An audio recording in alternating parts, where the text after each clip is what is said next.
Good evening, everyone. I would like to welcome you to our May 19th meetings of the City Council, Housing Authority, and Housing Authority Successor Agency. I'd like to call the meeting to order and ask our clerk to please read the roll. Vice Mayor Haddishelt. Here. Councilmember Alvord. Here. Councilmember Rakucci. Here. Councilmember Mendonza. Here. And Mayor Bernasconi. Here, thank you. I would like to ask Susan Stern Conforti if she would lead us in the Pledge of Allegiance. To all please rise and join me. I pledge allegiance To the flag of the United States of America and to the republic for which it stands, one nation, under God, indivisible, with liberty and justice for all. Thank you. Will our clerk please read the procedures for addressing the City Council? Good evening. As a response to mitigating the spread of COVID-19, the meeting of the City Council will allow members of the public to participate and address the City Council during the meeting. Public comment will be taken by participants attending the meeting and may also be submitted by phone at 916-774-5353. If you do call this evening, you'll be placed on a brief hold until the attendant can answer. The broadcast is delayed by up to 30 seconds when watching at home. When your call is transferred to the City Council, you will have 5 minutes in which to address items that are on the Council agenda and 3 minutes for items under public comment. I will be monitoring your time. When your time is expired, I'll ask you to please be seated. When calling, please do not use the speakerphone and turn down your television in order to make sure there is no interference in your comments. Thank you very much for your cooperation. Thank you. Okay, we will start. We have a couple proclamations to give this evening, and I would like to ask our City Attorney, Bob Schmidt, if he would meet me at the podium.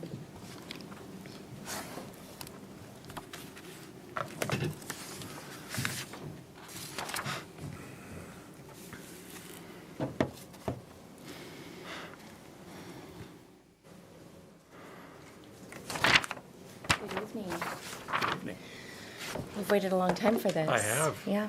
Okay. So for those of you that are with us tonight or watching from home, our city attorney is retiring at the end of this month, and we would like to present to him a resolution. And it is very long, but I will maybe pick some of the most important things because you've certainly done so much over your career. And this is Bob Schmidt. So Bob interned for the City Attorney's Office while in law school as the office's first law clerk. Bob was hired February 3rd, 1999 as an associate city attorney and was subsequently promoted to Deputy City Attorney 1, Deputy City Attorney 2, Senior Deputy City Attorney, and was promoted to Assistant City Attorney on March 17th, 2007. And you have served as our city attorney since February 21st, 2015. As city attorney, you have oversaw the complex and process involved in dissolving the redevelopment agency of the city of Roseville, negotiated and drafted numerous development agreements, including the Sierra Vista specific plan. Due to Bob's aggressive defense and handling of lawsuits, close coordination with risk management, and working closely with city staff across all city departments to optimize the city's legal position and avoid unnecessary risk. As city attorney, Bob reduced the number of city active lawsuits from an average of 22 to 25 cases per year to 9 to 12 cases per year. You have successfully managed more than the tripling of requests for legal services while the city attorney, you've had no additional staffing.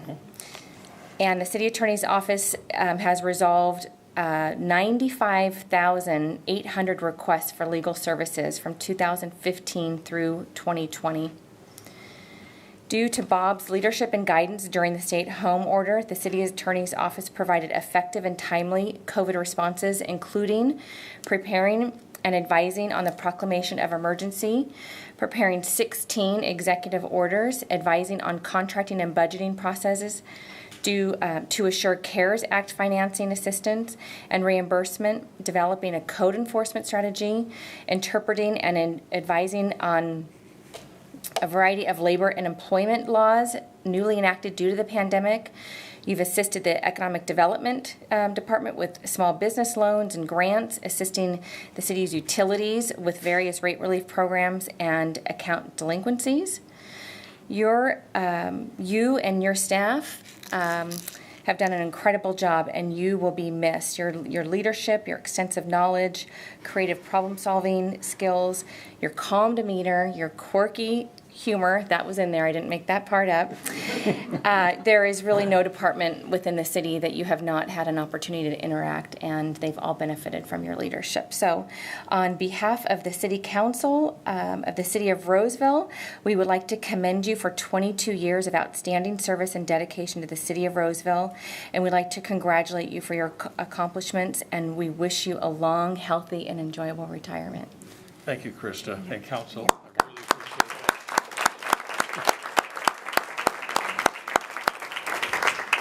So I really love the part about quirky humor. It's quite true. I'd like to say a few things. One of my favorite things about my job through the years is that as I take family, out of town family members and friends that come for a visit, I'm able to drive them around town and point out a lot of things that I've worked on in my years with the city, whether it's our malls, retail centers, utility plants, the Roseville Energy Park, new parks, new development, especially out west, and many other amenities. And it's always a fun thing to do, to take them on a grand tour through the city. One of the favorite things about my job that I will miss, certainly, is all the people that I've worked with. I will miss all the professional relationships with current and former council members, and also commissioners and board members, committee members through the years, and also the countless current, former, and retired city employees. All that really means the most to me. I will also miss the relationships that we have in doing ordinary business, whether if it's with other electeds, with other agencies, or consultants we work with, outside counsel, developers, certainly the developers, legal counsel.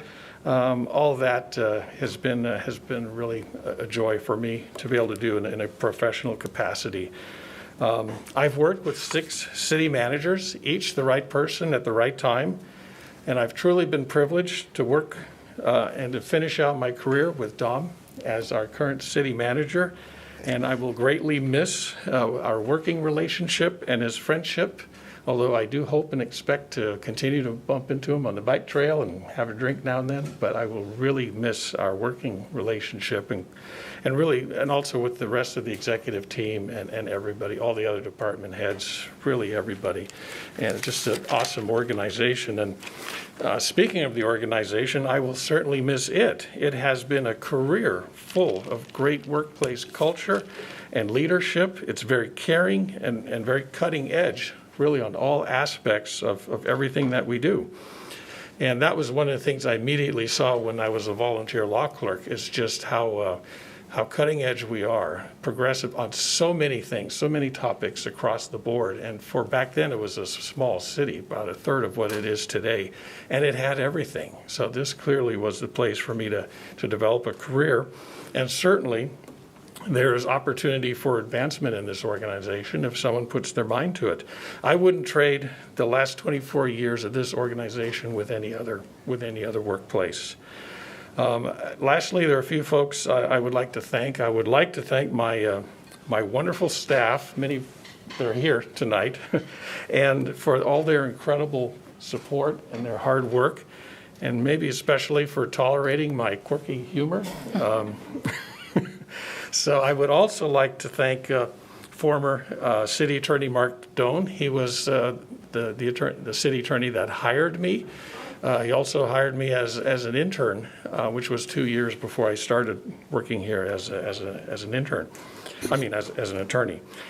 And finally, and most importantly, I want to thank my wife Sharon, and she's watching right now, because without her support, I would not have been able to go back to school and have this career, this wonderful career as an attorney with the city without her. It just would not have been possible. And so she's the most important thing in my life, and I thank her greatly for this. So with that, thank you, Mayor Bernasconi and Council, for everything. Thank you much.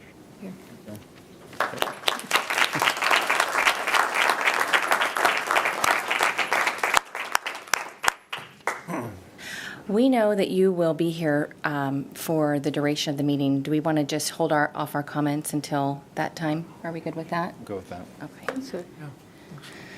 Okay. I have one more proclamation to issue, and so we have a couple students from Wood Creek, if you want to meet me at the podium.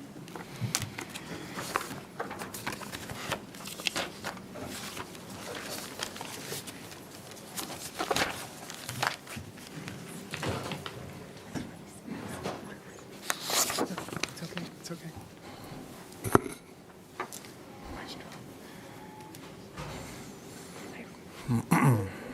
Your staff did this. You want us closer? Sure. Okay. Okay, I understand we have members of the Wood Creek High School Gay Straight Alliance, President Alexander Houston. Who's that? Me. Okay, hello. Hi. And Vice President Oliver Watson. That's me. Nice to meet you. Nice to meet you. Okay. So this evening, on behalf of the City Council, we would like to issue a proclamation. And I will read portions of it. They're always very long. But we know that Pride Month is June 2021. It's LGBTQ Pride Month. And the City of Roseville has a diverse LGBTQ community and is committed to supporting dignity and equity for all people in the community. The residents, students, city employees, and business owners within the City of Roseville who contribute to the enrichment of our city are part of the LGBTQ community. Communities that support diversity and inclusion efforts help reduce rates of hate crime and youth suicides. Whereas our nation was funded on the principle of equal rights for all people, but that promise is still a work in progress.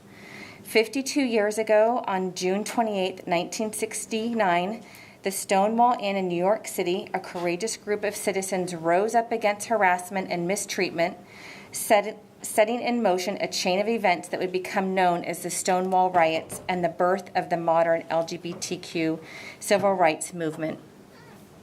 LGBTQ pride celebrations have taken place around the country every June to commemorate this historic turning point in our civil rights history when citizens fought against discriminatory criminal law that have since been declared unconstitutional. Advancements have been made with respect to equitable treatment of LGBTQ persons throughout the nation, but people from this community continue to struggle for inclusion, making it important for cities like Roseville to stand up and show support for our residents who are affected. The City of Roseville has stated diversity as one of its core values and benefits from that designation, as cited in Money.com survey of 2020, listing Roseville as one of the best places to live in the United States, partially based on its diversity. The City Council has adopted a strategy to its 4-year strategic plan to its safe and healthy community priority with a pledge to strengthen inclusiveness, equality, and justice efforts in partnership with the community for all. So, on behalf of the City Council, being the mayor of the City of Roseville, I hereby proclaim this month of June as LGBTQ Pride Month in the City of Roseville, and invite everyone to reflect on ways that we can live and work together in a commitment to mutual respect and understanding. I would like for you to both say, or one of you, whatever you're comfortable with, to say a few words, and then I would like to have invite Susan to come up to the podium. So it's all yours. Thank you. Thank you. All right, can everyone hear me okay? Do I need to move closer? All right. Good evening. My name is Alexander Houston. I'm here tonight with Oliver Watson. We are the co-presidents for Wood Creek's Gender and Sexuality Alliance, and I am a youth leader with GSA Network. To begin, I would like to thank you for giving me this time to speak and for adopting this proclamation. As a queer youth here in Roseville, having suffered violence at the hands of many in our community, I know that this acknowledgement of our community will be monumental for other queer youth in the area. However, I'd like to encourage our City Council members to take other actions beyond just this acknowledgement. When I was much younger, I was in desperate need of community. I found exactly one space in Roseville, created by Pastor Casey Tinnen, who is here tonight. The landing spot, when in person, meets at a library here in Roseville. I would like to reiterate that this is the only space I could find in all of Placer County.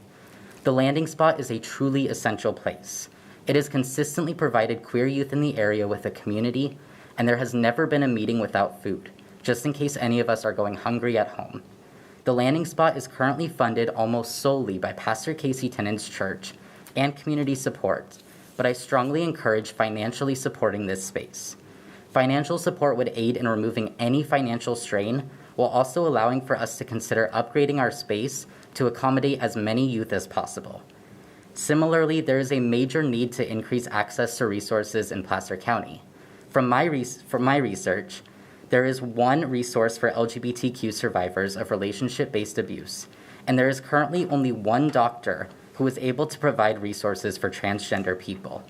There is alarmingly low knowledge within our community regarding the process to access resources and where to even find said resources in the first place. This is a major harm to our community that needs to be repaired as soon as possible in order to actually support LGBTQ people. Access to medical resources is life-changing and often life-saving. Lastly, before the eye rolls continue, I know this is a contentious topic, I'd like to bring awareness to the importance of raising either both the Rainbow Pride flag and the Transgender Pride flag, or opting to raise the Progress Pride flag, which is a combination of both. Deciding to fly the flag here in Roseville would be a statement that queer people belong here, a statement that is long overdue. Queer youth everywhere are tired. We're tired of searching for a community, tired of repeating ourselves, tired of doing the work for the adult in every room that we enter. It is your duty to represent and protect your community, and we have outlined a simple first step. That step is no longer a request, as we now know. It is a demand that is coming from the community, both inside this room and all over Roseville. The original Pride flag stood for life, healing, the sun, nature, harmony, and the soul. It has long stood as a symbol of the joy that can be found in our communities when queer people are allowed to grow, are allowed to nurture one another, and are allowed to celebrate our identities. Deciding to fly the flag is not appeasing any one group over another.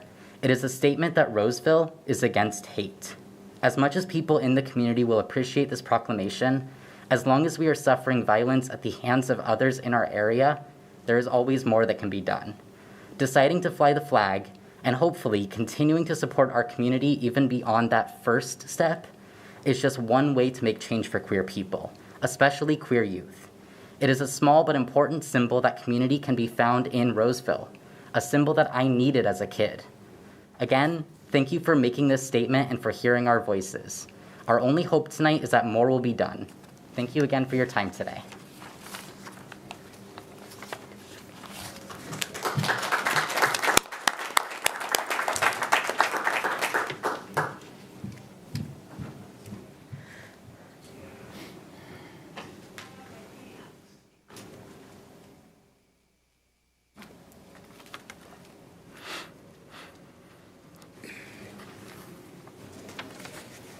Good evening.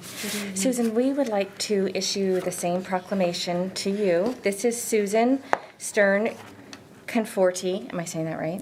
Okay. Italian, just like everybody Yeah, I else know. around I here. know. Like everyone can say my name too, right? I know that you are the president of PFLAG of Greater Placer County, and we would like to just offer you the same opportunity to say a few words. Thank you, Mayor. Okay, you're welcome. Thank you for being here. Mayor, Vice Mayor, council members, esteemed colleagues, and friends. I'm Susan Conforti. I'm president of PFLAG Greater Placer County. PFLAG chapters across the county support and advocate for LGBTQ people and educate folks about sexual orientation and gender identity. I've been an interfaith chaplain for over 20 years now. There's one night of hospital chaplaincy I'll never forget. It was about 3:30 in the morning during an overnight shift at the hospital emergency department. A young man came into the emergency department suffering from an overdose of pills. It was all hands on deck to save this youngster. After the doctors and nurses had saved his life, I got a chance to speak with Matthew. Matthew, as I'll call him, had tried to take his life by swallowing a handful of his mom's pain pills. The young man was guarded and hesitant, but eventually he told me the reason he tried to take his life. Namely, he realized he was gay. Matthew couldn't reconcile what his church and family taught with the way he knew himself to be. Matthew was ashamed of himself for living, for being who he was. He was born gay, and so he didn't want to continue to live. Well, as a representative of God and of religion, I said in response to Matthew, God loves you just the way you are. And Matthew's eyes opened wide, and he looked up at me to see if I was pulling his leg. And I repeated, God loves you just the way you are. And Matthew started crying. He checked again, and I assured him I was telling him the truth.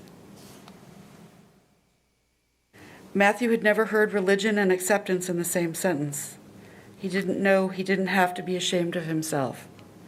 He had never been part of a supportive community, and he had never known that he was good and worthy. We all know that Roseville is known nationally as one of the best places to live in this whole country. It feels to me that this council's job is to protect our community and those young people who are discriminated against, those whose spiritual home rejects them, and those whose family throws them out onto the streets. It breaks my heart for them not to have hope.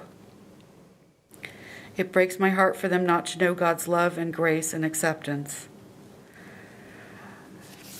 We need to let all the Matthews know that it gets better and that Roseville is a place to live life fully, a place where diversity is celebrated. On behalf of PFLAG and the LGBTQ community, and on behalf of all the Matthews in our midst, I thank you and accept this proclamation. Thank you very much.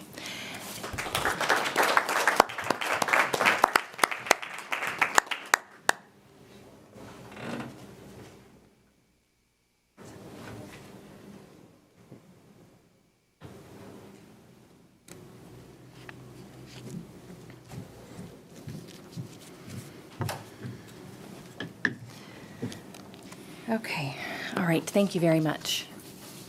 Okay, we will now move on to the public comment portion of this evening. Public comment is for anyone to make a comment on any item that is not on the agenda.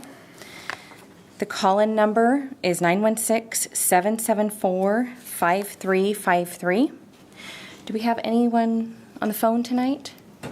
No one, okay. Is there anyone that would like to address the council on any item that's not on the agenda this evening?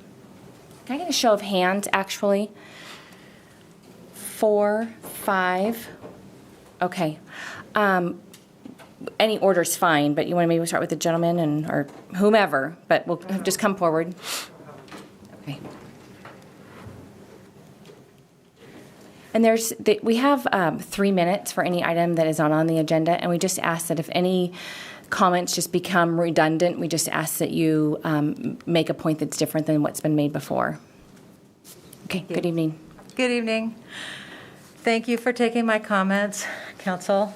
My name is Ellen DeBach-Riley, as you all know. The reason I'm here this evening is to provide you with a copy of a petition where we have 722 signatures calling for Council to proclaim the month of June as LGBT Pride Month, which you have already done, and I thank you very much for that. It also calls for flying the rainbow flag in the month of June. Should I just give this to the clerk then? Excuse me.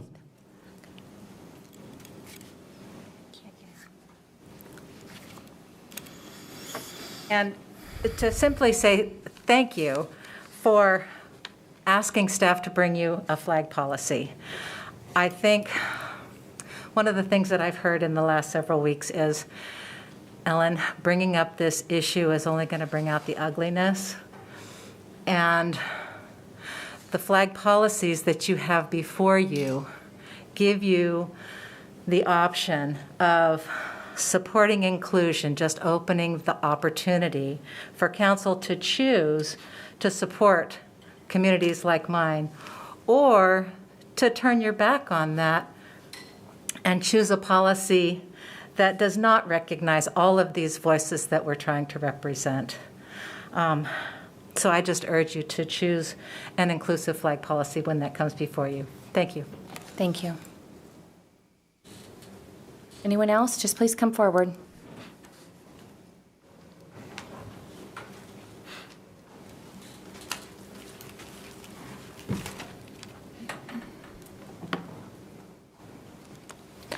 Good evening. Just please state your name.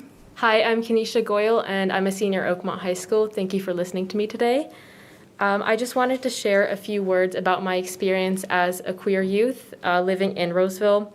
Even now in 2021, there are far too many queer youth who do not feel safe in their own homes, in their own schools here in Roseville. There are so many issues that queer youth face, from more than 54% of trans youth contemplating suicide to 2 in 3 queer youth facing discrimination and having had somebody ask them to change their identity, whether that be their sexual orientation or their gender identity. And these issues all lead to a deep sense of isolation and erasure that is only deepened by the policies that are put forth by our state, by our government, such as our education, which continually erases the experiences, the history, and the voices of queer people throughout America and throughout the world. Our education treats us as little more than a footnote at the best of cases. It never shows us queer joy, and that is why this flag is so important, because that is what it represents. If I could read a short quote from the man who made this flag, "Our job as gay people was to come out, to be visible, to live in the truth, as I say, to get out the lie. A flag really fit that mission because that was a way of proclaiming your visibility, or saying, this is who I am." And that is what this flag does. It is a symbol of diversity and unity, which are 2 values that Roseville has purported to support. And that is why it is so important that this flag be adopted, that this flag be flown, to show every queer youth and every queer person living here in Roseville that they belong here, that despite the hardships that they face and they will continue to face, that they have some support at least. Thank you for listening to me. Thank you.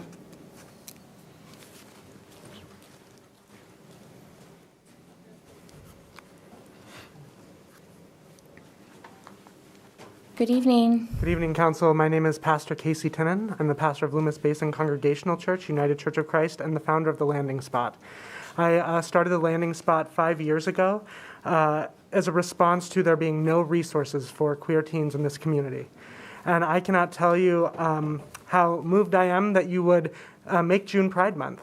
It is an important part of our history. It is an important part of who I think we hope to be as a community.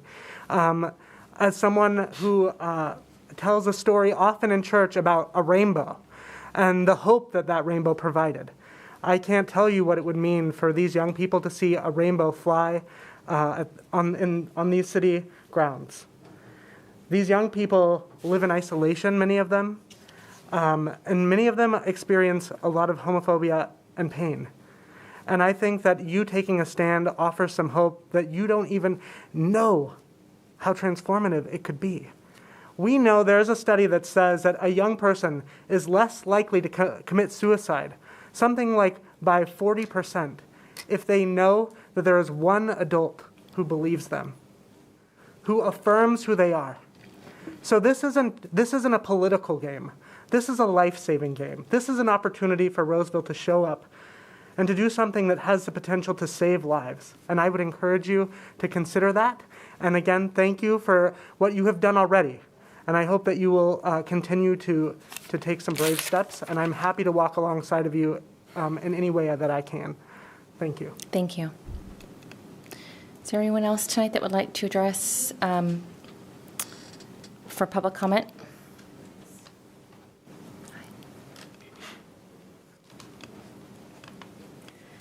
Hello. I thought you guys were going to actually discuss the flag policy today, but so this is what I'm going to say is kind of regarding that. Please tell us your name. Susanna Tupper, and I've lived here in Roseville for 30 years, along with my husband and our 2 children.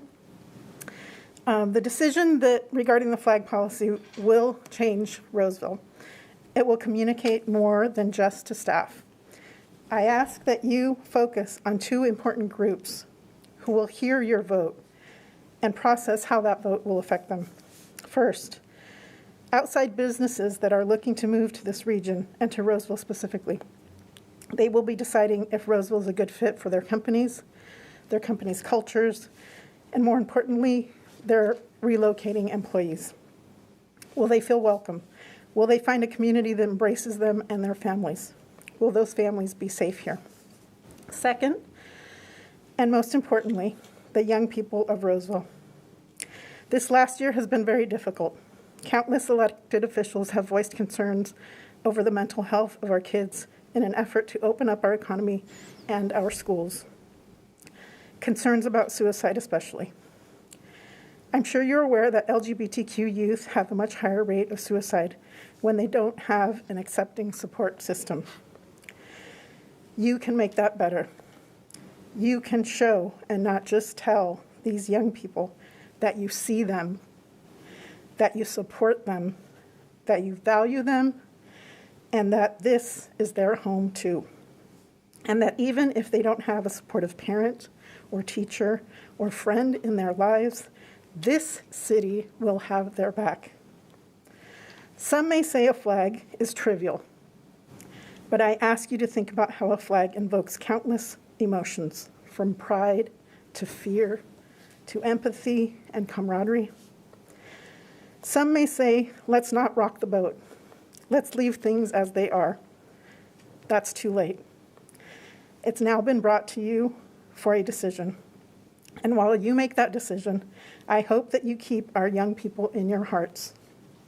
You have all been elected to lead. I ask you to have the courage to lead this community to the right side of history and to show our kids and your kids that they belong, that there is a place in this world for them, and that place is right here in Roseville. Thank you. Thank you. And just a reminder for those that are here tonight, this is public comment, so we won't be taking any action on this tonight. It's not on our agenda, but we're happy to hear your comments.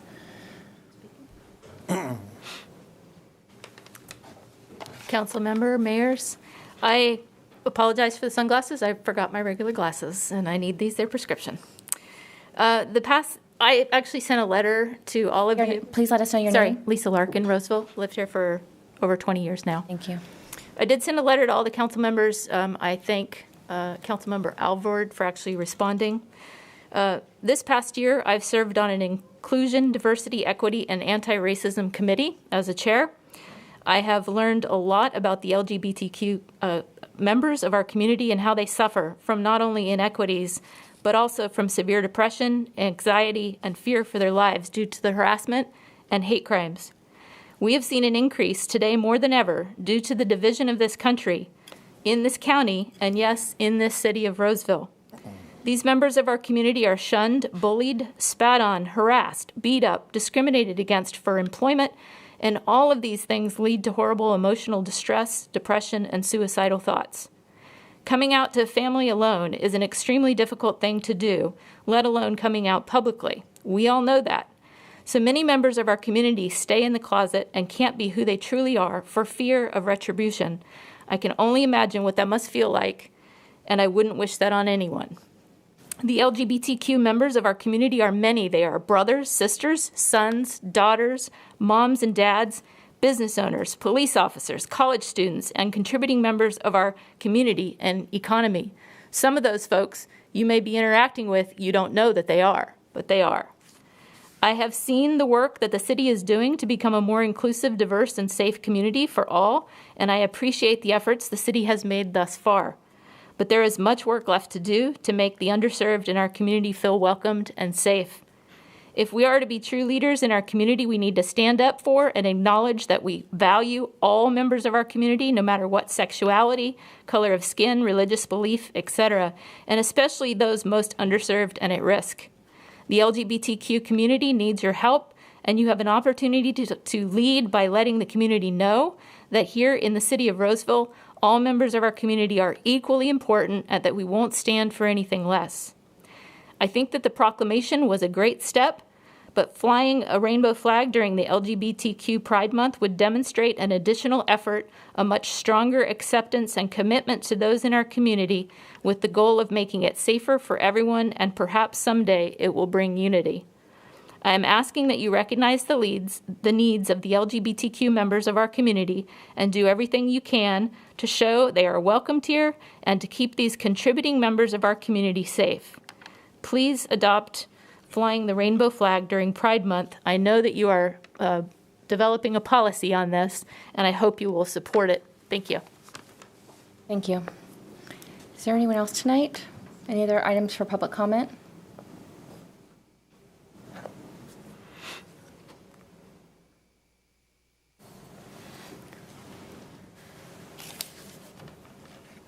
Good evening. Good afternoon, Mayor, members of the City Council, and fellow community members at large. I'm going to, sorry, my glasses don't fog up. I have come here this evening to express respectful opposition to a proposal by the LGBTQ community for special recognition and flying their flag over a city building. My opposition to this is not a rejection of any part of our community, but a concern for our community as a whole that includes the LGBTQ members. The U.S. flag represents all of the people of this country without exceptions. It is the very symbol of our freedom, unity, and God-given rights guaranteed in our Constitution, granted by our Creator, not government, an idea unique to us only. The power of the people to choose the direction of their own lives unleashed for the first time in human history. Any other flag would be exclusive. Roseville should be absolutely inclusive. Any other flag would be divisive. LGBTQ people from the rest of the community. We hope they will join us shoulder to shoulder under a flag that guarantees all of us the right to live freely. Should any other flag be flown, all flags must be allowed to be flown due to the First Amendment and equal protection under the law. Honest governments don't pick winners and losers, so when the Aryan Alliance sues to fly a Nazi or Confederate flag, it will be protected by the courts because we set a precedent by flying an LGBTQ flag. It's a slippery slope. We shouldn't go down that rabbit hole. It is not the job of city government to promote any special interest groups or ideologies. This is the work of private citizens. My suggestion for any group wanting to be recognized in a positive way is to volunteer in our community. It would have been great to have met LGBTQ members at Mayor Krista Berlusconi's cleanup of Lincoln Estates Park last Sunday. Adopt a highway, bring out water to the homeless when it's 105 degrees. I hope that the LGBTQ community will come out and show compassion through selflessly serving their community. The city of Roseville is all-inclusive and serves everyone within its boundaries. The city's responsibilities are limited to its departments, managing its departments, and making sure everyone has access to services, including LGBTQ people. We are one community. LGBTQ people are part of us. We don't want another flag that separates us. We're Roseville, all of us together under the same flag. Anything else would be divisive. At the end of the day, what matters is that we all love our neighbors. And I yield back the remainder of any time to the council. Thank you. And can you please tell us your name?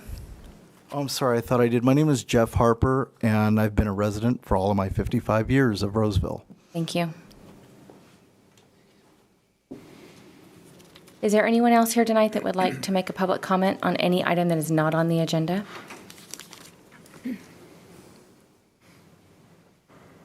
Evening, Mayor Bernasconi and council members.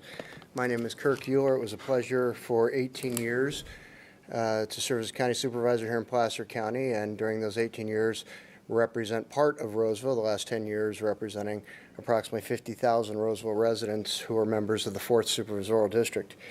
I rise tonight just to kind of put some things in perspective here.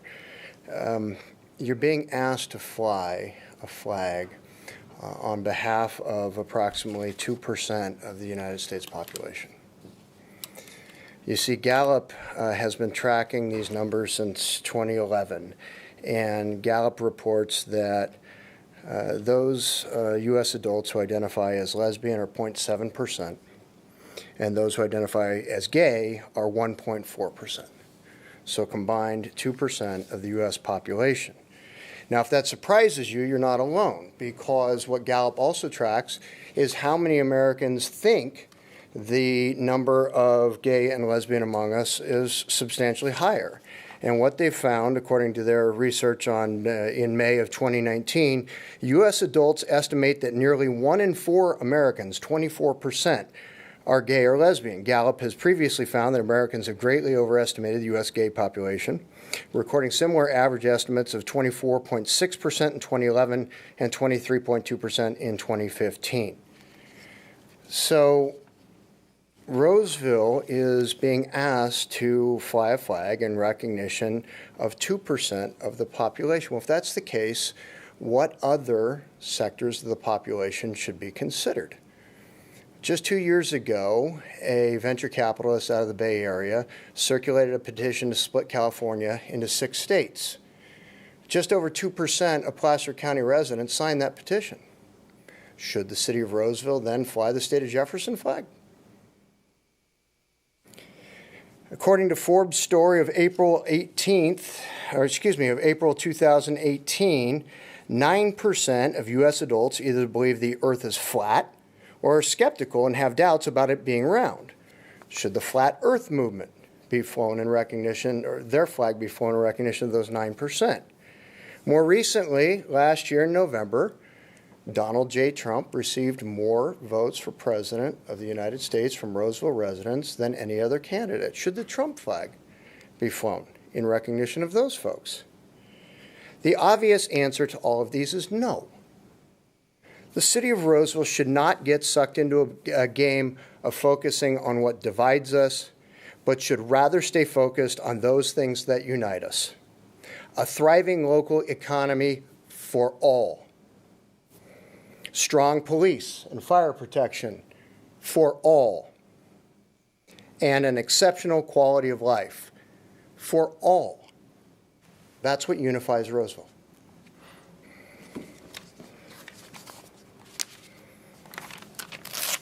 Thank you for your comments. Is there anyone else here tonight that would like to make a public comment on any item that is not on the agenda? Thank you. Are there any phone calls this evening? No phone calls. Okay. I will close public comment. I have asked staff if they would show up on our screen here. Many of you have become familiar with our We Are Roseville. It was introduced in 2020 during COVID. And since that time, this We Are Roseville has been created in different versions for our high schools as they graduate seniors. This was done this year. We started in 2020. And we have developed one for 4th of July, and I thought that was appropriate. I asked them to put this up so that you are aware that without a flag policy and without this being on our agenda, we are not taking action this evening, but we have developed another We Are Roseville that was introduced this week with the rainbow. So it's not a flag, but these are showing our support of the LGBTQ plus community, and we stand by the proclamation that we issued this evening. This is available on our website as the others are. They can be downloaded and printed there, so you can use them however you wish, but we feel like it was important that you realize that the city has taken this action. So with that, we will move on from public comment, and we will move on to our consent calendar.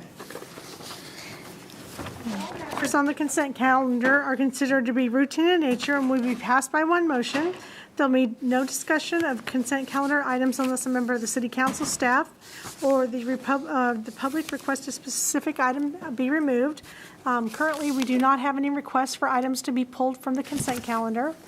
Mayor Bernasconi, if you'd offer a few minutes for individuals to call in to see if they would like an item removed. Yes, the number to call in is 774-5353 if you would like to ask for an item to be removed from the consent calendar.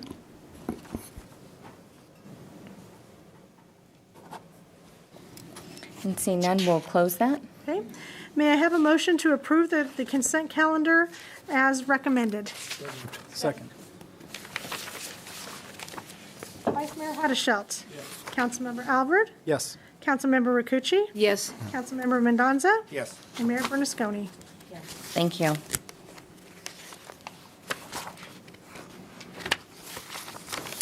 Okay, we will move on to item 8.1, Housing Successor and Agency for the City Council, Homeless Prevention and Rapid Rehousing, Funding Allocations and Budget Adjustment.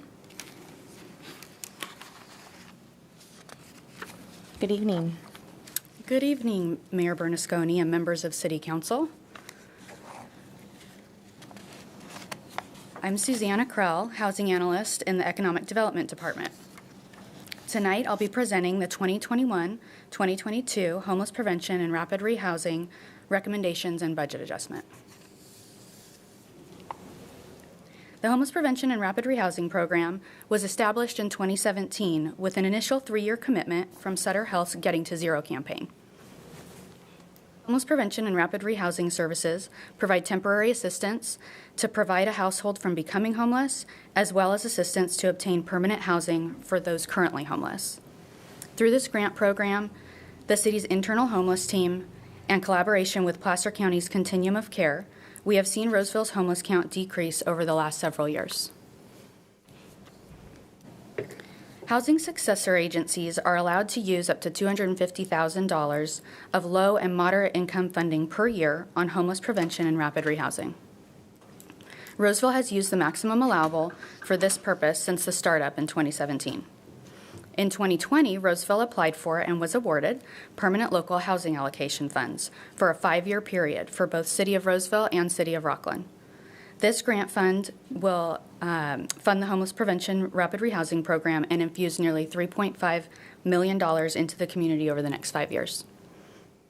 We're continually thankful for our partnership with the City of Rockland, their willingness to allow Roseville to apply for and manage these funds, and to serve the Rockland community. The Housing Division encourages agency collaboration, and again this year, multiple agencies are working together to serve clients and administer these grant funds. So 5 applicants from 8 agencies responded to this year's notice of funding. A panel of staff from both City of Roseville and City of Rockland, and also Roseville Police Department, reviewed the applications using the following criteria stemming from 2020 program outcomes: the number of clients served and housed in relationship to the overall cost per client, collaboration and coordination between service providers, and need or gap in services serving difficult-to-house populations. Funding recommendations for fiscal year 21-22 are listed here. With this funding, applicants will provide services such as utility payment assistance, short-term rental assistance, temporary hotel vouchers, assistance in searching for housing, credit repair, security deposit, and landlord outreach. Tonight, we recommend that City Council adopt a resolution to approve funding recommendations for the 2021 Homeless Prevention Rapid Rehousing Program, authorize City Manager to execute the agreements, and adopt an ordinance to approve the necessary budget adjustment in the amount of $2,280,020 to fund this 5-year Homeless Prevention Rapid Rehousing Grant project. This concludes my presentation, and I'm happy to answer any questions you may have. Thank you. Does council have any questions of Suzanne? No, I know. Okay, Just one quick one, and I apologize for asking for a guesstimate. We didn't do a point-in-time count in 2021 because of the pandemic, but do we have estimates of whether it's higher or lower, about the same? Right. Actually, Placer County did conduct a little bit of a different type of point-in-time count. You're right that we didn't go out like normal, but that took place in January of 2021. Final numbers have not yet been issued, but I'm expecting those by July. Any guesstimate of higher or lower or same? I don't. I'm sorry. Okay, that's all right. But we can report back to council on that. Thank you. Any other questions? Okay, we'll open it up to public comment. And if anyone, is there anyone in the audience tonight who would like to speak to this item? I don't see any. We'll see if there are any phone calls. The phone number to call in is 916-774-5353. And it doesn't look like anyone has called in yet. We'll give it a few more seconds for the delay.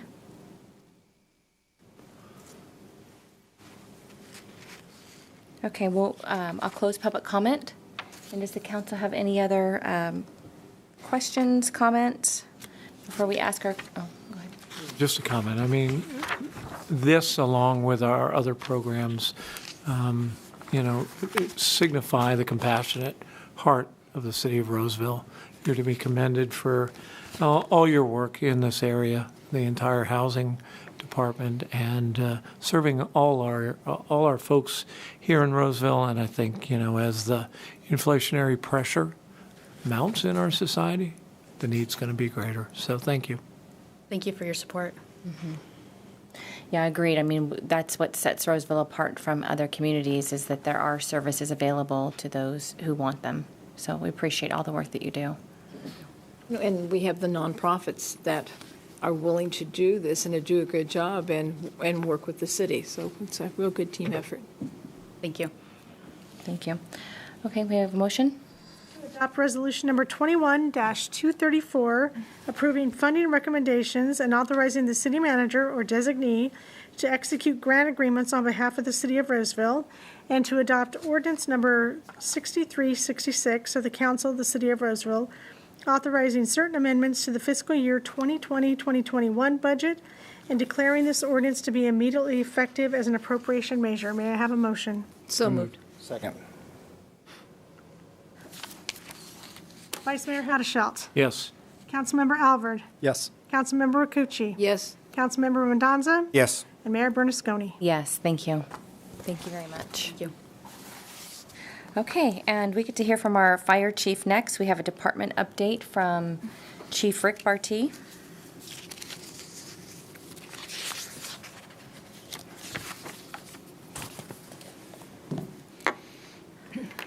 My water I left over in Thompson. I wondered if that was. Hey. He didn't drink it. Hey, good morning. Good afternoon, Mayor and City Council. I'm glad to be here and talk a little bit about the fire and give a little bit of update for you. Before we jump right into that, I want to talk a little about the Roseville firefighters in itself. The Roseville Fire Department is a fantastic membership of men and women that I continually challenge to be innovative in the way we serve our citizens, and while providing a basic fire, special operations, emergency medical services to our community has grown to expect. So with that said, I want to thank all the fire department staff for the work they did during the COVID pandemic, as well as we have navigated all the changing requirements for both federal, state, and county mandates. And with that, real quick, I'm just going to say there was a proclamation this weekend by the President of the United States who proclaimed the May 16th through the 22nd this week, actually, as emergency medical services with the theme, "This is EMS, Caring for Our Communities," which honors the frontline workers who provide vital emergency medical care and ease the burden of the crisis of Americans in need of help. And I quote what he wrote: "In the face of unprecedented challenges, their expertise, endurance, hard work have been a literal lifetime for families in every community, whether responding to enormous suffering caused by COVID-19, the devastation of extreme climate events, or daily medical emergencies. EMS providers prepare, sacrifice, and put all others ahead of themselves." And I want to say, without a doubt, I can say that the Roseville firefighters exemplify that statement and provide the service to our citizens every single day. All right, we'll go to the next slide. Thank you. So real quick, I'm going to give a quick rear review for us. It was a strange year, as everybody knows, for all of us. You know, our calls for service were actually down just a tad from the years prior. But in 2020, the Roseville Fire Department responded to over 16,000 calls for service. As you can see, the type of calls that we go on that are up there. With that being said, during those times, we've completed over 49,000 hours of training to keep ourselves proficient and certified as we should be to be able to do our jobs. One thing I want to know here is that you can see there the Fire and Life Safety Division completed over 4,000 inspections during the COVID year. And that's really with just a group of 5 people who took that on and make sure they were doing what they needed to do.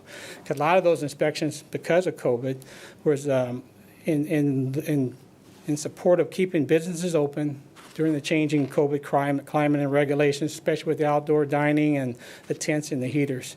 But just to remember that the Roseville Fire Department is an all-hazard, all-risk fire department dedicated to serving our citizens, and that's what they did during that time. But up top of all that, as you guys all know, during the year, the fire department provided over 13,000 hours of mass mutual aid in response to natural disasters and wildfires throughout the country this past year. Next slide. I'm going to bring this up because it's important for us I'm going to use this as a tool, and I'll talk about that in a minute.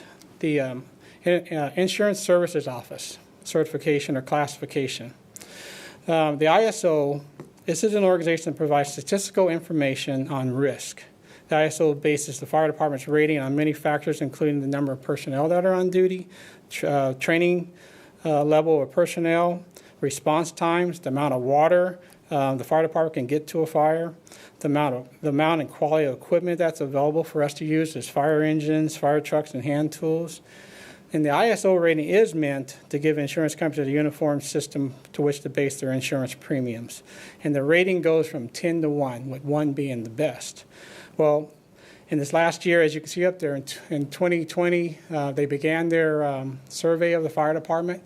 It happens every 5 years. So the last one happened in 2015 before I got here, and we got a class rating of 2 out of 10. So in 2021, they came back, and our ISO rating stayed at 2 after their analysis of our structural fire suppression delivery and system within our community, and we remained at a class 2, as I mentioned earlier. So with no change in our classification, it's important to note that in the country, they do rate over 40,000 fire departments. And then in the nation, there's only 386 Class 1 fire departments that have been rated in the nation. 1,700 are Class 2s, which puts Roseville within the top 10% as far as the rating goes.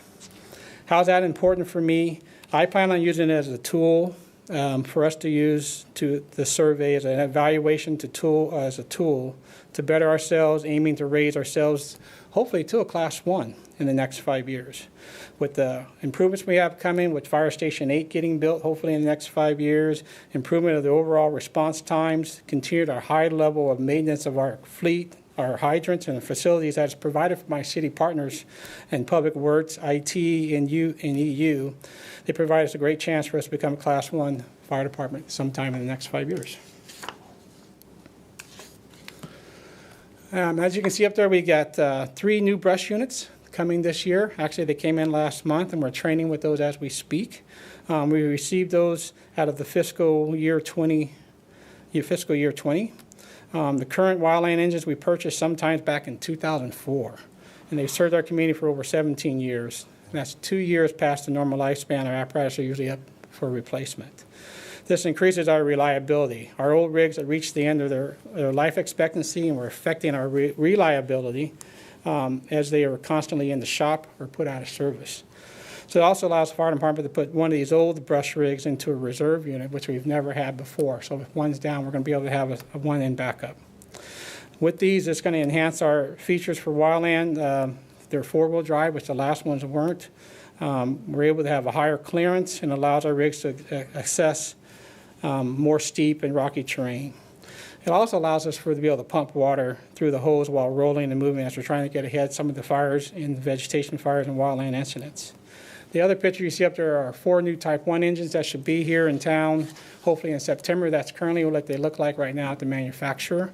And those 2 were also paid for out of fiscal year 21. Next slide, please.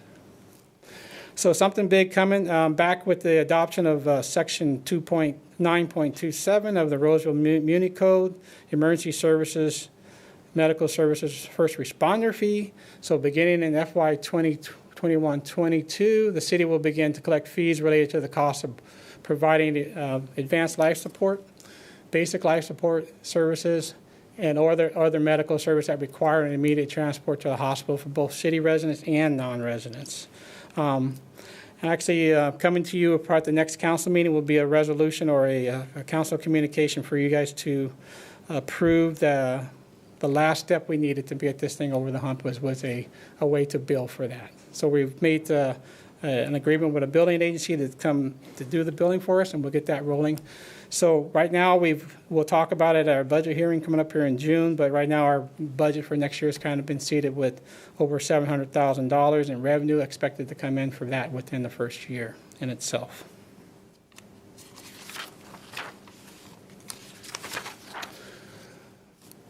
Actually, on this current agenda that you just had here and that you just adopted for me, thank you, were some Lucas devices. In 2021, the department received 2 Lucas device chest compression devices. The benefit of these devices is that they do not fatigue, or they do not inadvertently interrupt compressions. They have a constant depth when they're doing compressions and at the rate of compressions also. So if you've ever done CPR, you would understand how labor intensive that really is for anybody to while they're doing that.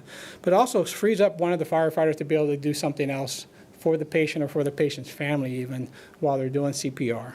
But on top of that, I really do like the safety factor alone that while we're transporting somebody to the hospital, somebody's not standing over a person trying to do CPR. And I've seen some serious injuries coming out of that just for our own firefighters if the ambulance actually gets in a wreck or has to stop for whatever reason. Next slide, please. One thing that you approved for us back in fiscal year 20 was some funding for us to complete our purchase of the self-contained breathing apparatus that we needed to upgrade and get ourselves into this year. But due to COVID, there was some kind of hold up on that for as far as some of the equipment we needed to be able to get it fully in place. But what's happening here in June, you're going to see that we're going to have those SCBAs up and running, and those firefighters are going to have now the state-of-the-art equipment that's going to make their life safer and the ability to do their job. It's going to have a larger air tank. They have tracking devices on those because one of the things that can happen to any firefighter at any time is to be lost inside a fire or go down in a fire. These tracking location devices like the deal you see there up in the picture will allow us to be able to find them and treat them and get them out as safe as we can. Other parts of it is it also has a universal filling for remote or emergency bypass if we need to buddy breathe from another agency. So now we're going to be able to be standard with our other agencies and have these SCBAs available for that. And lastly, I would just mention that they have these straps that we wear on those. In the world of cancer prevention, we have found that fires do cause cancer and the products of combustion do, but the straps that we wear on those needed to be clean, and we weren't cleaning those very well. So these are going to have some removable straps with spares where we can clean those sufficiently and hopefully reduce the chance for cancer for firefighters. So I want to come back at our council meeting on February 17th. You adopted a resolution that for us to accept some tank cars from UP here that they donated to us, and to accept $100,000 from Cal Office of Emergency Management or Emergency Services to put these in to Roseville at the Fire Training Center as a prop. So that has happened over the last month of March here in the lower corner there. Those tanks are in place. In the following weeks, we'll be completing some more site improvements to where they're more accessible and they can be used. And I'm really highlighting the improvements to our fire training center to note that it has become over the last several years not only a regional training facility, but now it is more of a statewide, even a nationally recognized training center. And that prop alone will bring first responders and hazardous material incident responders to Roseville from across the nation as they get certified to be able to deal with these type of events. And lastly, on my last slide, I just want to talk about looking forward to the remainder of 2021. just like everybody else, we've been looking forward to the reopening and the ability to get back and get to into the schools, to be part of community events, and to get out amongst the public other than being on emergencies. We've missed that greatly. Get back to having our open houses, the tours, Boy Scouts, Girl Scouts, and everything we used to be doing. So we're looking forward to that. I'm going to continue pursuing grant opportunities for the fire department that will help our operations and get better equipment and upgrade the equipment we have. Just yesterday, we already started working with Public Works staff on the design process for Fire Station 8, so hopefully we'll be able to see that through the year 2021 and 2022 and see if that station can be built up there in the Blue Oaks and Wood Creek area. And lastly, I just want to mention that we're going to be having a strategic planning process for the entire fire department that I invite every member of the fire department. I may even ask some of you folks to come sit in with us to talk about our mission, vision, and values for the fire department and some strategic planning for the next few years to basically try to align some of our fire goals with some of the council goals that as much as possible. With that, that's all I have to say for the fire department. I'm here for any questions. Thank you. Does the council have any questions of Chief Barty? Maybe not a question, but it's really good to see that you have like the Lucas compressions and it's the state of the art of equipment for our patients and also the safety of the fire personnel. This is excellent. It's nice to see that happening. I mean, I know we had good things before, but they're always come up making something new and something better and making lives safer.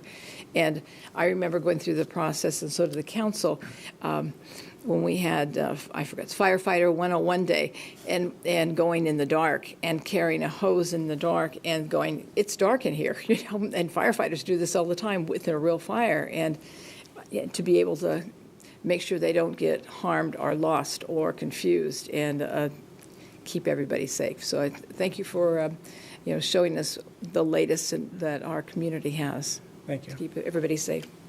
I was thankful to see on some of the newer equipment, the tracking availability, because we recently approved for our police department to get body cams. And I think that from a first responder standpoint, be it fire or police, safety should always be an utmost concern. So I was happy to see that both of our agencies are looking out for the people that are first in the door and making sure that they can get home to their families. So thank you for bringing that up in your presentation. Mm-hmm. Appreciate that. Mm-hmm. Any other comments? Chief, I had a question on the first responder fee, and please feel free to, get back to me on this. Insurance coverage for that, both, private insurance and then Social Security, not Social Security, but Medi-Cal, Medicare. I mean, is that all? Is that all covered by all those programs? That's one of the things that the building company will work out for us, but I can tell you that, Medicare and Medi-Cal do not cover the first responder fee. And then a lot of those insurance programs, and similar to those, they have a way of bringing that fee down to what they will pay, and we'll be working that through. Well, thank you, Chief. Councilman Aller, if I can just add, have a shout, sorry about that, Vice Mayor. I know, I'm all over the board here. Just as this came up quite a bit. Water. In discussions, I'd just like to add a couple points. One, the policy will have a compassion clause.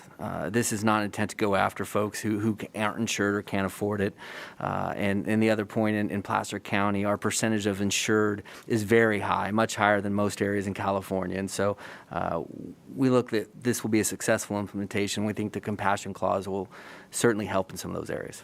Good. I wanted both those points on the record, so thank you both. I don't have questions, just to comment on the Lucas devices. I am super excited. I think that's incredible. We've got those. Hope we can get a few more of those down the road. But you're mentioning before the meeting about how when you've had situations where the ambulance has braked and a firefighter's actually flown forward, that's not a good situation when you're trying to help a patient out. Now you become one yourself. But fantastic. I think that's awesome that we've got it. Thank you. Thank you. We'll open this up to public comment. Is there anyone here tonight that would like to speak to this item? And are there any phone calls this evening? The phone number to call in is 916-774-5353. And it doesn't appear that anyone has called in this evening. So I'll close public comment, and thank you for making the presentation. Thank you, Chief.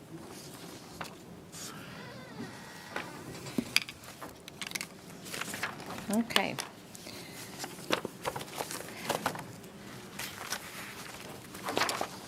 All right, we have a public hearing, another public hearing item tonight. We have 10.1, which is the 2021-2022 Landscape and Lighting District Assessments, Engineers Annual Levy Report, ordering the levy and collection of assessments. Good evening. Good evening, Mayor Bernasconi and council members. Dennis Kaufman, your Assistant City Manager and Chief Financial Officer. This item is the annual public hearing leading up to the approval of the assessments for the city's 8 landscaping and lighting districts for next fiscal year. On April 21st, the City Council approved resolutions to initiate the proceedings for the annual levy of assessments for the city's landscaping and lighting districts and to take the related actions that are listed there on the slide. Tonight is the noticed public hearing before council considers approving resolutions to levy the assessments for next fiscal year. Next slide, please. Thank you. The public hearing is the final action required by state law that allows the public to comment on the proposed assessments. The assessments are based on engineers' reports that are prepared for each district, and combined, the city's 8 landscaping and lighting districts are expected to generate about $1.6 million in revenue next fiscal year to fund maintenance and operations of landscaping and lighting improvements within the public right-of-way and on dedicated easements. So in conclusion, staff recommends that council open the public hearing and then approve resolutions for each of the 8 landscaping and lighting districts for fiscal year 2021-2022, providing approval of the engineer's annual levy reports and ordering the levy and collection of assessments. And I'm available to answer any questions. Okay, thank you. Council members have any questions of Dennis? I'm just wondering if just the one item, we had a couple that dropped significantly, one decreased by 25%, another by 29%, and I was wondering if you could just briefly explain why that happens sometimes. Sure. The way the levies are calculated, if a district accumulates additional surplus, that surplus is applied to be able to lower the levy. In one of the cases in the infill LLD, one of the zones has a homeowners association. And so we had accumulated some resources to do some one-time improvements. And now that those improvements are done, that we're able to lower the levy back down again. Great. Thank you. Yep.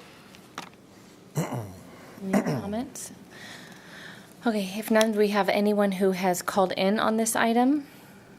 Phone number to call in is 916-774-5353. And is there anyone here tonight that would like to address this item? Okay, I don't see any here in council, and we don't have anyone who has called in. So I'll close the public hearing, and we're ready for a motion. To adopt resolution numbers 21-211 through resolution number 21-226, amending and/or approving the engineer's annual levy report, ordering the levy and collection of assessments within the city's 8 landscaping and lighting districts for fiscal year 2021-2022. May I have a motion? So moved. Second. Vice Mayor Haddashelt. Yes. Councilmember Alvord. Yes. Councilmember Rakucci. Yes. Councilmember Mendoza. Yes. And Mayor Bernasconi. Yes. Thank you. Thank you. Thank you. Okay, we have a second public hearing tonight. We have item 10.2, resolution ordering abatement of all weeds, rubbish, and rank growth.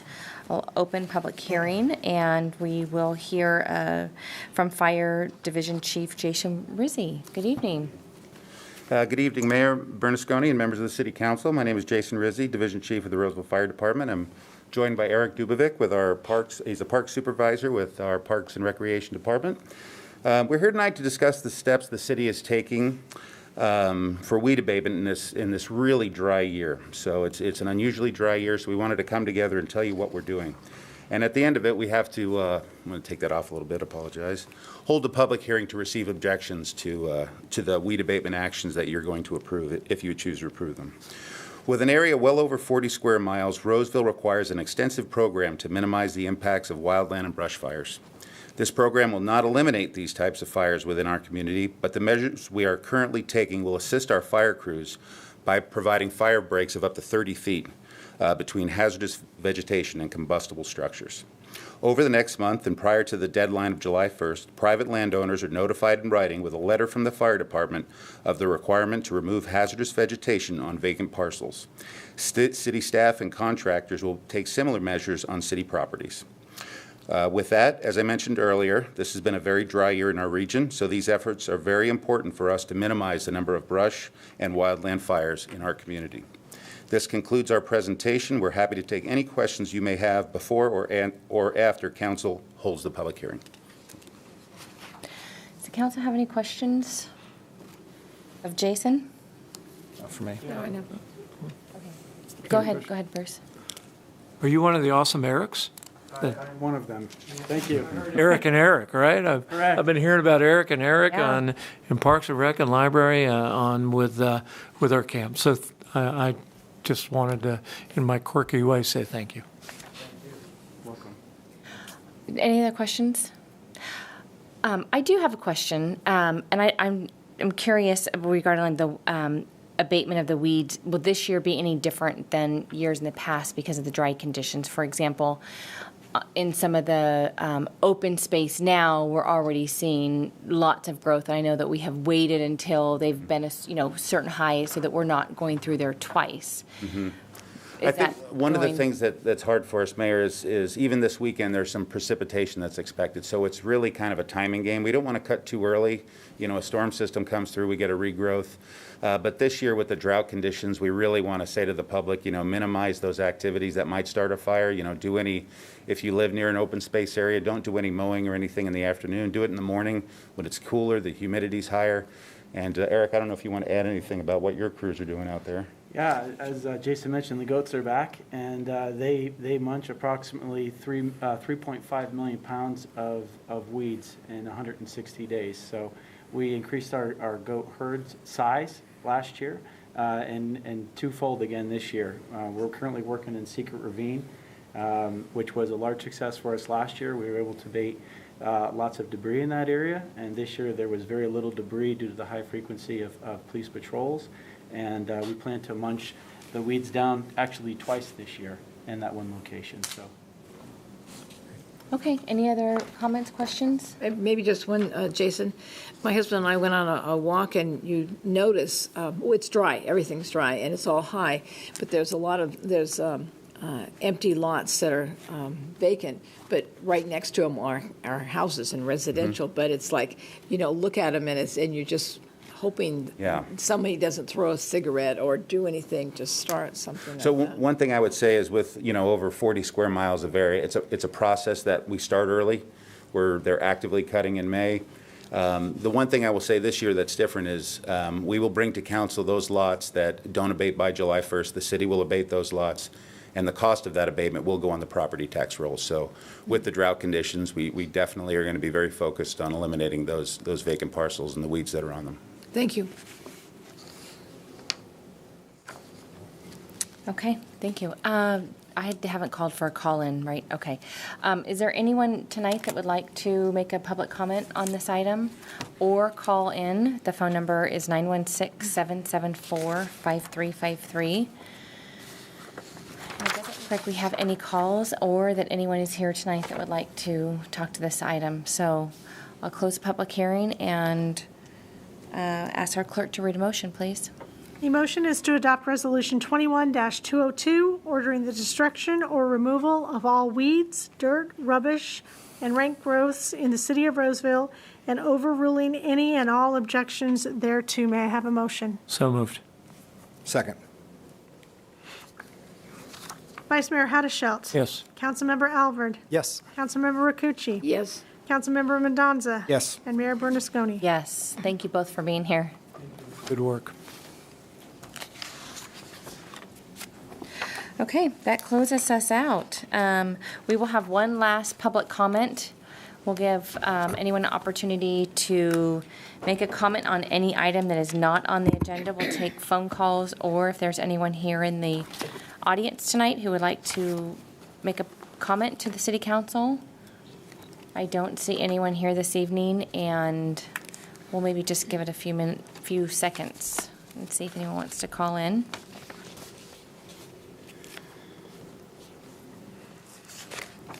Okay, I'll close public comment and allow our staff and our council members, if they have any comments they'd like to say this evening. We'll start with you, our city manager, Dom Casey. I have one informational item update. As you're aware, budget season is amongst us.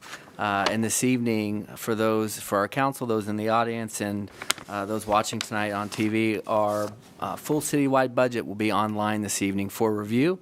And that's part of our public participation process. In addition to that, we'll be having a budget hearing from 4 to 7 p.m. on June 1st here in the City Council chambers, with eventual adoption of our citywide budget at our City Council meeting on June 16th at 6 p.m. So I just wanted to share that information as one of our opportunities for those to engage in the process. Thank you. Great, thank you.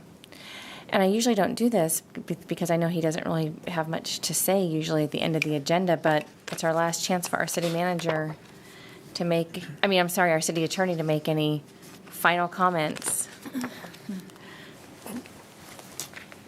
No real great final comments, other than it has been, again, a fantastic pleasure to work for the City Council, present and past, and I've truly been honored, and you're fantastic people. Thank you.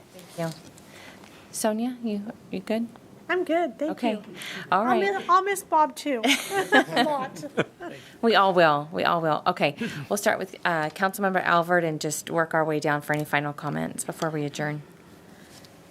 Well, let's see. Definitely got to talk about Bob tonight, but before I do, I want to mention that the Roseville Police Activities League, Tracy and I sit on that board. They have a special link out there for an Amazon wish list. There's a lot of supplies that they need during the year, and the executive director, Viviana, has created a wish list on Amazon, and it's been shared out on Facebook. So we encourage you, if you'd like to help out, there's little things, there's some bigger things, it'd be great. When you buy them on Amazon, you just select the ship to, let's say Viviana Mason on there. And it's all automatic, and it sends right there. It's been really hard to do fundraisers, as you know. So many nonprofits have been hurting in the fundraising category, so it's kind of a neat thing. And I've already noticed that there's just a ton of activity out there already helping. So that's kind of neat. I just encourage the community to get involved. That organization helps a lot of our children, especially in some of the poor areas of our city.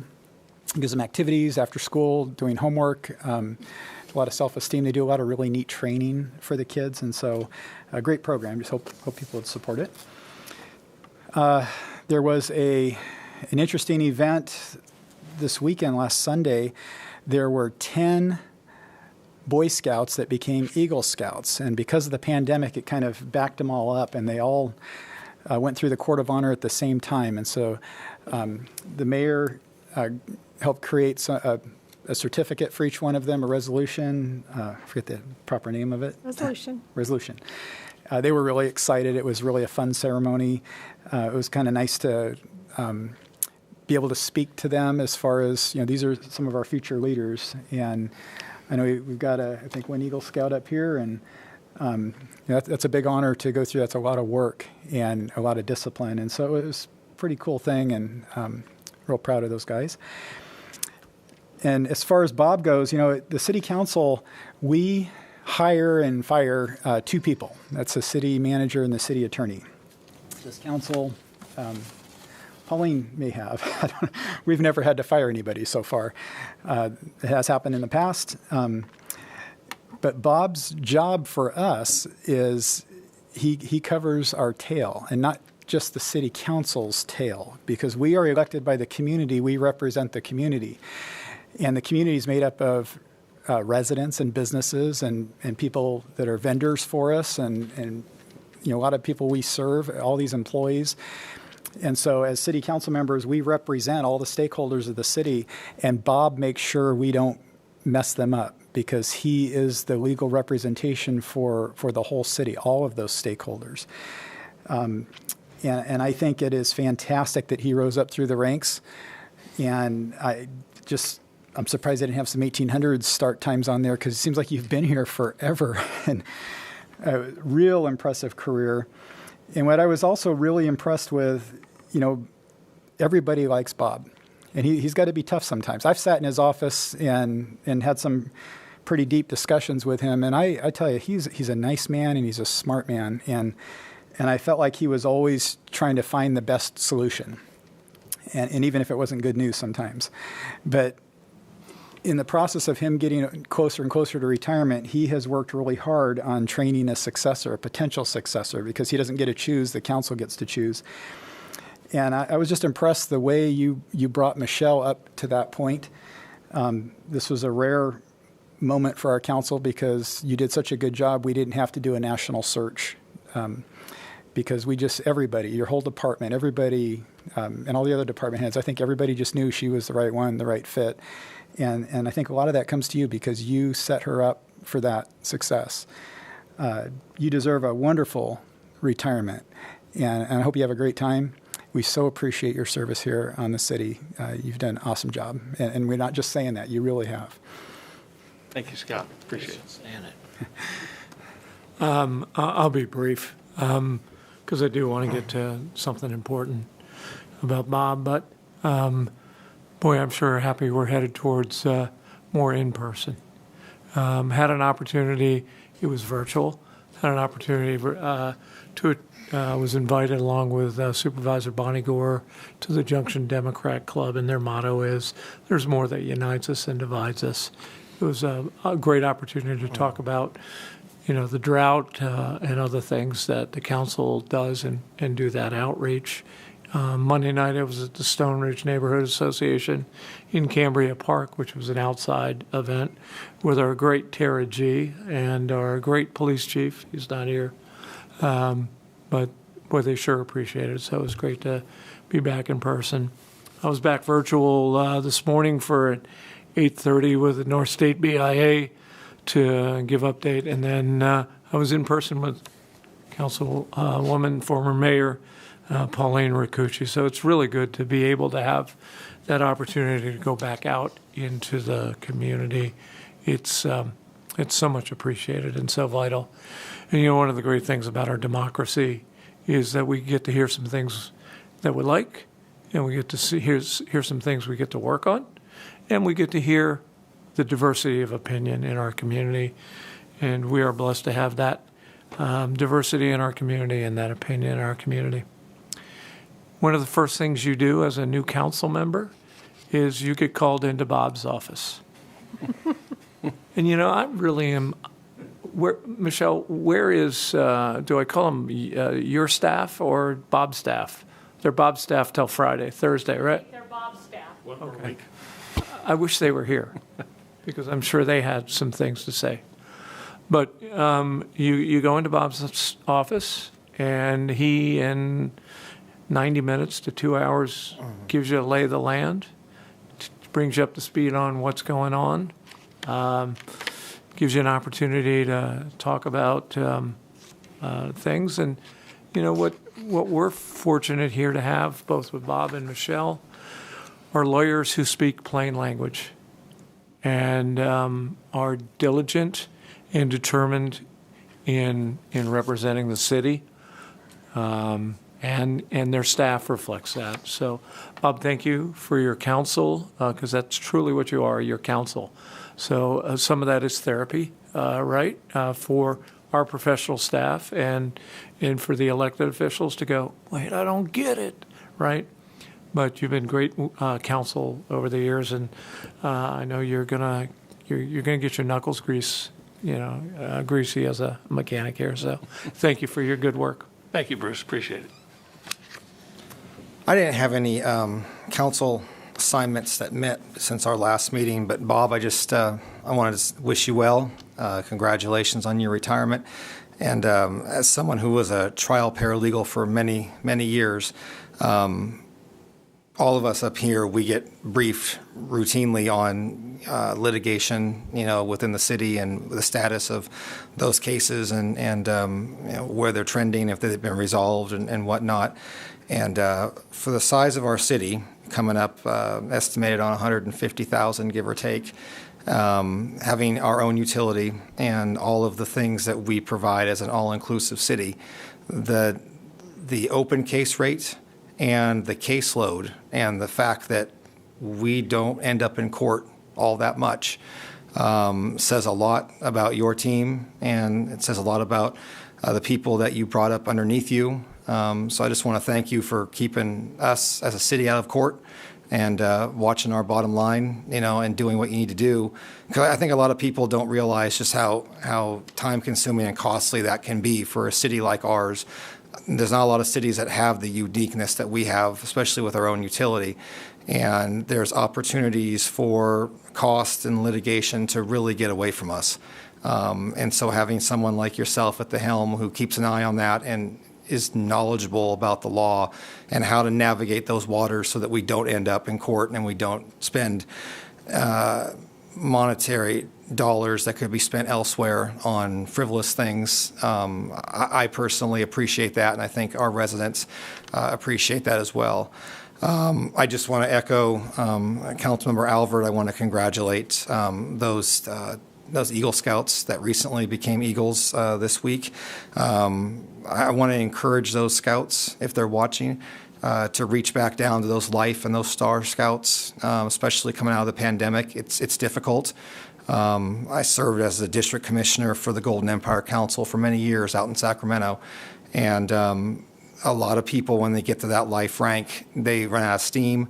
They get into high school, they find cars and girls and all the things that are distractions, and they don't make it to that rank of Eagle. And it's disheartening to see so many young men and now women who are so close to that rank and have devoted so much time and effort to get there to not complete it. So if you're someone who's attained that rank, especially recently, and you can reach back down to those scouts below you or give back in a leadership capacity in your troop or even at the commission level, I would encourage you to do that, because those are our future leaders, and there's a lot of good people that even to this day, there are things I learned in scouting that I still use. It drives my wife crazy, but there's just some things that you just don't forget. So I would encourage those scouts to do that. So that's all I have. Thank you. Thank you, Tracy. Councilmember Rakucci. A couple things. I echo what Vice Mayor Hollishout said about it's so good to be out with the public. This morning, talking to people on some of their interests and sharing some of our strategic planning and also information about the budgets coming up. And they were just delightful, and they were happy to be there. And I was happy, we were both happy to see real people and not on Zoom. And then there's one other time that the mayor and I were able to share a time is see a new business come into Roseville. And it's called Gigi's Playhouse. And it's actually a facility for people with Down syndrome. And it could be from infants to adults. And this name is unusual, Gigi's Playhouse. It was started by a family who'd had their daughter who had Down syndrome, who is actually 19 right now, and they're in Chicago and came to see this open house. There aren't that many in California. There's only two. One is in San Diego and the one up here. It's really the state of the art of a lot of programs in there, and it's free. And it was just exciting to see it. And it's just downtown, right across from LeBou's. So it was in town. I would say hundreds of people were there, and lots of families. And they're really looking forward to having this facility there to be a real help to their family. So that was exciting. And then to Bob. Bob, it's been real nice working with you over the years. And I would have to say everything everybody else said about you. That's all good. But I think you're kind. I think you're just a very man of integrity. And if you're in a room and talking about a serious subject, whether it's a developer or with us or whoever, I think you echo a feeling of trust. people trust you. And it could be a message, whether it's a happy message or maybe a little more of a message people really don't want to hear, but they trust you, and we trust you. And I think the fact is you're, if nothing else, I would say you're honest, you're a man of integrity, and a nice guy. Nice guy, too. But, I think you're just good for our community, and I hope you wish you well and the things that you want to do. And I hope to see you when we're doing 4th of July parade and all this, that you're out there and we can wave to you. How's that? Thank you. Appreciate it. I think we should talk him into joining a border commission. Good idea. Hey, there we go. Speaking of that, maybe we have some work for you to do this evening. A few of my comments include that you might be aware, Bob, that the city is now looking for volunteers to serve on boards and commissions. So we have the Design Committee, Economic Development, the Grants Commission, Planning Commission, the PUC, the Local Sales Tax Oversight Committee. I'm sure many of those you've staffed in your tenure here at the city. And the deadline to apply for that, Sonia, help me, is it May 21st? May 21st, so. Which is? We're coming up. No, it's just 28th. 28th. Correct, 28th. Which will be here before we know at the end of the month, but we're always looking for residents who can give their time. You just have to be 18 years old and live in the city. And if that wasn't enough for you to think about, there's also Leadership Roseville. Did you go through that, Bob? I did. Okay. You could probably teach the class by now. But the one of the meetings in the last couple weeks was city manager and I met with the chamber president and their CEO, and they both wanted for me to make sure that the community knows about the Leadership Roseville program. They are getting ready to graduate a class next month, and then they're taking applications for anyone, again, who is 21 years of age and either lives or works in the Roseville area. It's a fantastic program. I know probably most of us in this room have been through the program, and applications are available on the Roseville Area Chamber of website for you. And I want to thank Councilmember Rakucci and the park staff who made the park cleanup on Sunday at Lincoln Estates Park possible.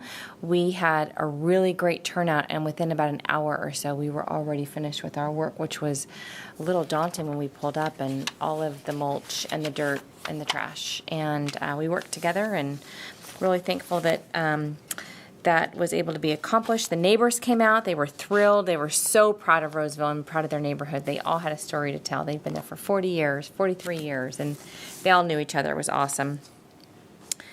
And then lastly, Bob, since I have been on the council, I have met with you quarterly, pretty consistently, met with you a couple weeks ago, and just echo what all of your colleagues and the council say about you. You're a man of integrity. You are quirky like the rest of us, love your stories on your family, and can see much more travel and leisure in your future. So all the best to you. And with that... Thank you for your comments and for the job offer. Appreciate Right. it. And with that, I would like, unless anyone else has any other comments, we will adjourn our next meeting Second? June 2nd, 6 p.m. here in our council chambers. And I hope all of you have a great rest of your evening. Thank you. All right. Made it through it.